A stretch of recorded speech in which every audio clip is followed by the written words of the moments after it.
పేదవాడి పక్షాన నిలబడతాం, ప్రజా గొంతుకై నినదిస్తాం. వాయిస్ ఆఫ్ వాయిస్లెస్, తెలుగువారి మనస్సాక్షి సాక్షి టీవీ.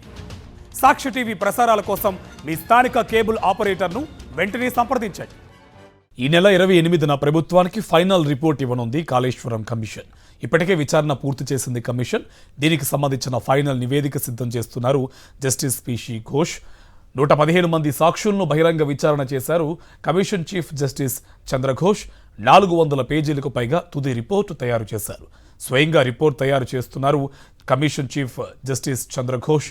కమిషన్ రిపోర్ట్ను 6 నెలలలోపు అసెంబ్లీలో ప్రభుత్వం పెట్టే అవకాశం ఉన్నట్లు సమాచారం. ఈ నెల 31తో కమిషన్ గడువు ముగినుంది. సంబంధించి పూర్తి డీటెయిల్స్ తెలంగాణ సెక్రటేరియట్ నుంచి మా కరెస్పాండెంట్ శేఖర్ మనకి లైవ్లో డీటెయిల్స్ అందిస్తారు. శేఖర్, ఈ నెల ఆఖరితో కమిషన్ గడువు ముగిపోతుంది. సో 400 పేజీల రిపోర్ట్ సిద్ధమైనట్టు సమాచారం. డీటెయిల్స్ అండి.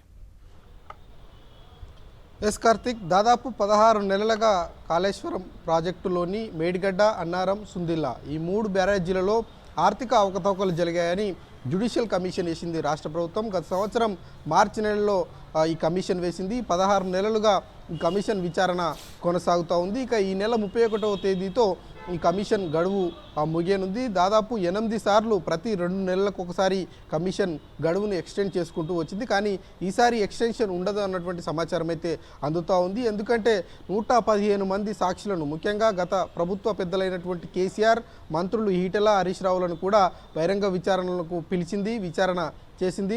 మొత్తం రిపోర్టును దాదాపుగా తయారు చేసినట్లుగా తెలుస్తూ ఉంది. కేవలం ఈ రిపోర్టుకు సంబంధించినటువంటి తుది మేరుగులు మాత్రమే దిద్దుతున్నట్లు, ఎక్కడైనా తప్పొప్పులు ఉన్నాయా, ఇంకా ఏమైనా మిస్టేక్స్ ఉన్నాయన్నటువంటి అంశాలన్నిటి మీద కూడా సరిదిద్దుతున్నట్లు తెలుస్తూ ఉంది.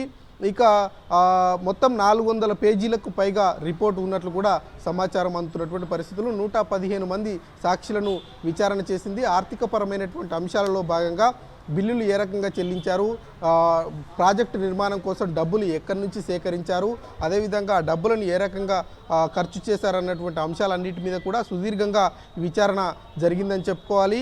ఈ నెల 31వ తేదీలోపు, ఈ నెల 28 లేదంటే 29వ తేదీన ఫైనల్ రిపోర్టు ప్రభుత్వానికి ఇవ్వనట్లుగా తెలుస్తూ ఉంది. అయితే కమిషన్ ఇచ్చినటువంటి రిపోర్టును 6 నెలల్లోపు అసెంబ్లీలో పెట్టాలన్నటువంటి అంశాన్ని కూడా కమిషన్ గుర్తు చేస్తున్నటువంటి నేపథ్యంలో రేపు జరగబోయేటువంటి అసెంబ్లీ సెషన్లో కూడా ఈ కమిషన్ ఇచ్చినటువంటి రిపోర్టును చర్చ జరిపేటువంటి అవకాశాలు అయితే కనిపిస్తూ ఉన్నాయి. Karthik, thank you Shekhar.